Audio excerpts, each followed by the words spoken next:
Hello and welcome to JDStone Creations. My name is Johnny and I'm far too warm. This is part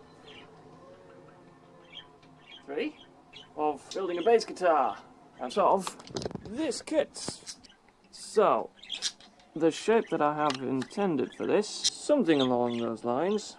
Originally, I put on the plans, what's that? Headstock. Reshaped like side blades, pointy like that. But actually, I rather prefer that. Just for simplicity's sake, because I have no idea how the hell I'd create that, really. I'd have to, I don't know, extend it out here and then cut a thing in there and shapes and stuff, and it's a simple base kit. What I'd quite like to do is simple as possible so that anyone who buys not even this kit, but one even cheaper potentially. But crucially, all they have is a table and maybe a chisel and a saw and some sandpaper. Back to the headstock. Now if I took this to my workshop, I could very easily use a jigsaw through there and then a bobbin sander. To be honest, just a saw, I don't know, you use sandpaper and a file and you can get it quite accurate. Onwards. Right, I've got it all clamped up. Simple hacksaw. I'm not trying to cut with the curve because frankly that's stupid. I'm going to cut straight across and then afterwards I will file away the correct curvature and also the approach angle of each blah blah blah blah blah things. Let's get sewing. Go in there and slowly backwards to give somewhere to start.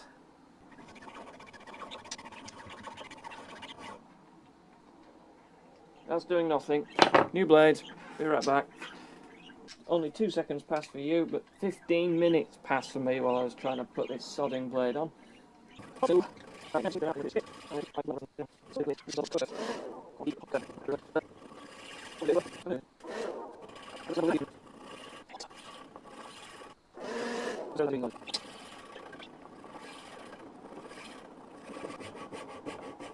Right, now I've got a line there. I'm going to angle it down and do a bit angled and then a bit flat.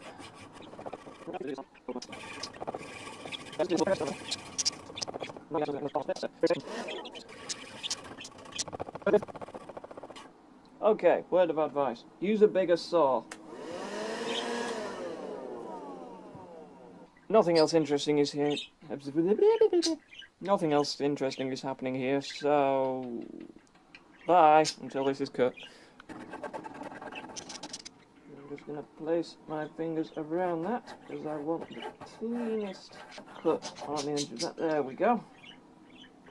Yeah, that's alright. I can work with that. Kind of looks cool like that, to be honest. Well, there it is. And there's the not too bad cut. It's certainly not the best. Actually looks worse on camera than it does in real life. Mind you, what doesn't? Filing next, I guess. So I've already done a little bit of filing. Oh, that's a crap camera angle for this particular thing. Right, swap places with the camera. Start again. I've already started filing. Just done a little bit on this bit here, just to give it a nice curve. It's actually quite dense wood. Like, I can't really stick my fingernails into that, unlike the body, which is crap. It's not crap. Not for 58 quid, anyway. So, I'm now going to go over and saw this corner off. Be right back. Woohoo! Right, flat file.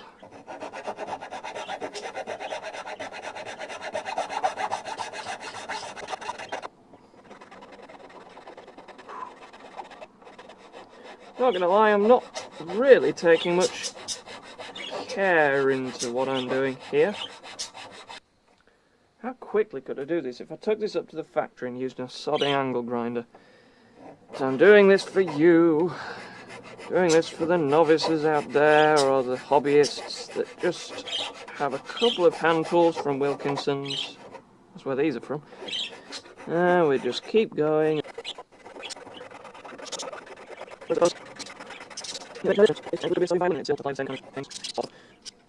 Right, is that ready to sand over on the edge?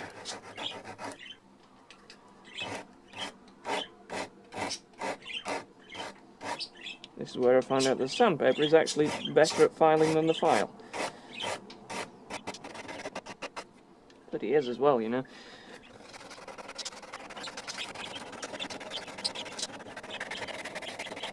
Well, I might do a little bit more on that eventually, but I've got to attack that first. Do I use a saw, or do I just go at it with the file? Pondering time. Well, you're going to be watching this as I experiment. I've decided to try and chisel it.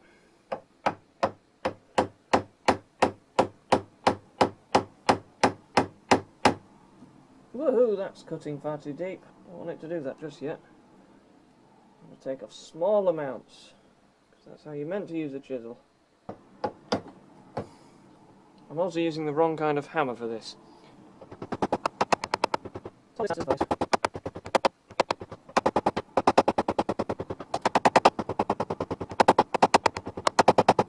zoom in a little bit more.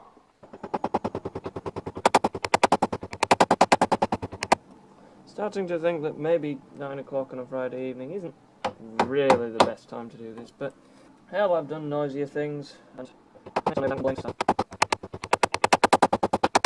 I should just, well, let it. I can watch it.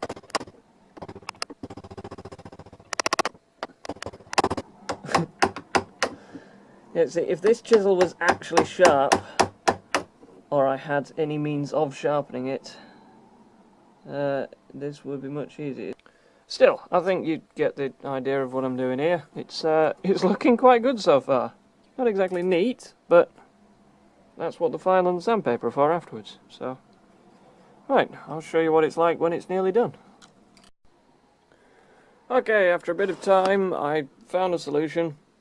Filing was taking far too long. I should have, when I sawed it, just sawed it through. However, I couldn't saw it again, because I didn't trust myself. I would have kept slipping, I would have destroyed this edge, everything would have gone terribly, and then I would have had a bad time. So, I found this in the attic. This is a surform. You can get them in the small size, which actually in this application would be preferred. However, this one is flat, and also comes with a handly thing. This one is round, or curved, or whatever you'd call it, and is also twice the length. I would probably prefer half-length one. Don't know whether you can get them. I know you'll be able to get these on eBay for cheap, and even if they are a crap cheap quality thing, they're still good enough, they're still efficient enough to make this kind of job really, really easy.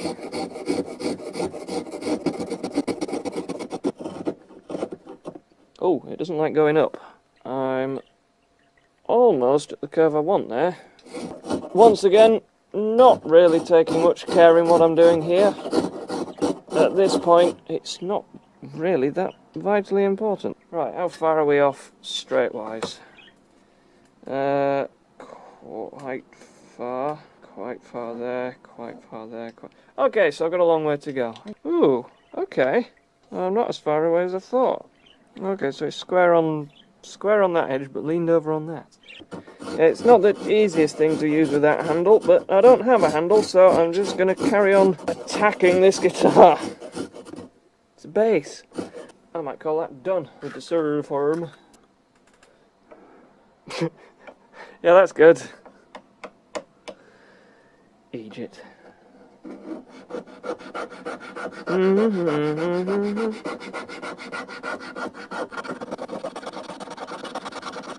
I am hoping that, if anything, this project proves that any halfwit can make a guitar from one of these kits. I'm not saying you're a halfwit, I'm saying that I am for not just sewing this correctly. Oh, that's really pretty now. Oh. You know when something just comes together and you just see it shape up and you just think, damn, I'm good.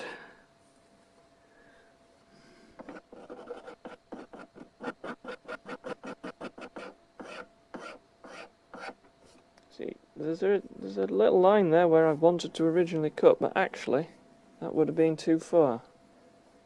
I like the subtlety of that. Now I'm just going to go over this edge to make it a little bit less dangerous.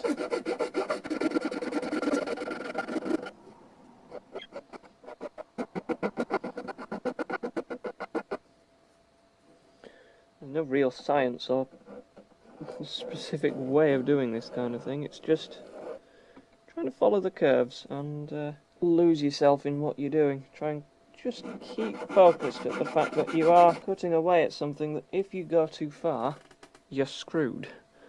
So, you know, keep that in mind. Again, it doesn't need to be anywhere near precise with the file because, of course, I'll be sanding it down. Probably the 120 grit stuff that I've got somewhere, and then with 400 grit to really get it nice and smooth and fine. But I think I'm happy with that.